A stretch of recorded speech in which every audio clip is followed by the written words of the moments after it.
Masyarakat Ekuador, Amerika Selatan dikejutkan oleh siaran langsung televisi yang tidak biasa pada Selasa 9 Januari 2024. Sekelompok anggota geng bersenjata di kota Guayaquil, sekitar 400 km barat daya ibu kota Quito, tiba-tiba merangsek ke dalam stasiun televisi TC.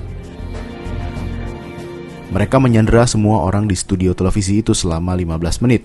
Drama penyanderaan itu terekam dalam siaran langsung yang membuat seantero Ekuador terguncang. Insiden ini pun menjadi berita di berbagai media di seluruh dunia. Drama penyanderaan berakhir setelah pemerintah menurunkan tentara yang segera meringkus para anggota geng tersebut. Presiden Ekuador, Daniel Noboa, saat itu juga menyatakan Ekuador dalam status darurat nasional. Media-media arus utama Ekuador mengabarkan bahwa para penyandera itu mengaku sebagai anggota La Firma, salah satu dari 22 geng bersenjata di negara tersebut. Beberapa anggota geng yang menyandera pegawai stasiun televisi bahkan masih berusia remaja.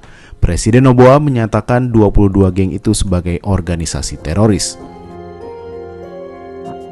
Penyebab terjadinya penyanderaan itu adalah isu perebutan kekuasaan antar geng di Ekuador. Perihal kekuasaan geng ini mulai merasuki berbagai aspek kehidupan masyarakat, mulai dari ekonomi hingga keamanan. Bahkan di Ekuador, lembaga-lembaga pemasyarakatan tidak lagi dikelola oleh sipir di bawah pemerintah, namun dikendalikan oleh geng-geng tertentu.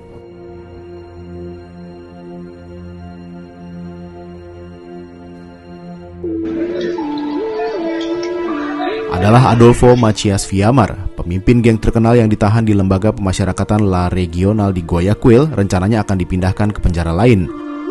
Anggota geng Fiamar menolak rencana itu dan membuat kerusuhan di La Regional. Kekacauan ini kemudian ditiru di penjara-penjara lain. Di tengah keributan itu, Fiamar kabur dari tahanan dan hingga kini masih dalam buronan polisi.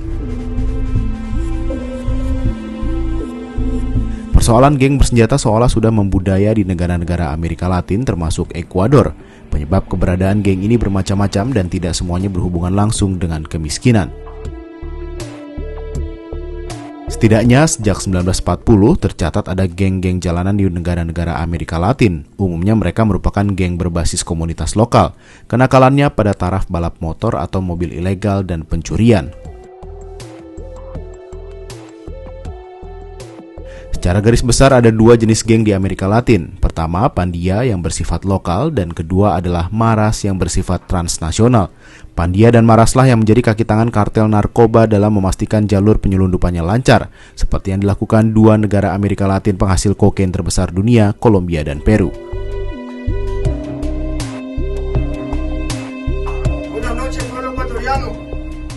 UNICEF pada 2018 melaporkan kemiskinan jadi salah satu pesona maut geng bersenjata di Amerika Latin bermunculan, meskipun hal tersebut tidak mutlak. Peneliti UNICEF, Chirenia Chavez, menyebut ada yang bergabung dengan geng karena mencerminkan jati diri sebagai laki-laki yang maskulin.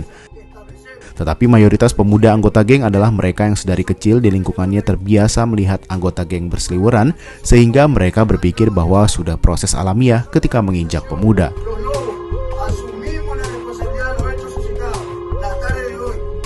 Chavez menerangkan tidak semua anggota geng otomatis menjadi pelaku kejahatan karena pola setiap geng berbeda-beda.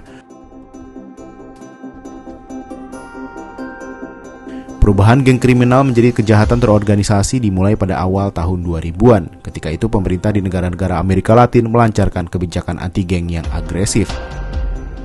Orang-orang yang diduga sebagai anggota geng ditangkapi tanpa ada proses penyelidikan, apalagi peradilan. Mereka langsung dijebloskan ke penjara, bahkan beberapa dieksekusi di tempat. Sebagai reaksi, geng-geng justru berkonsolidasi membentuk kelompok kriminal yang terstruktur. Cara kerja mereka menjadi lebih rapi, bahkan tertutup guna menghindari endusan aparat. Dampak negatifnya, dengan rapinya operasionalisasi geng, para pemuda malah melihat menjadi anggota geng sebagai bentuk pekerjaan. Minat mereka untuk bergabung dengan geng-geng itu pun meningkat.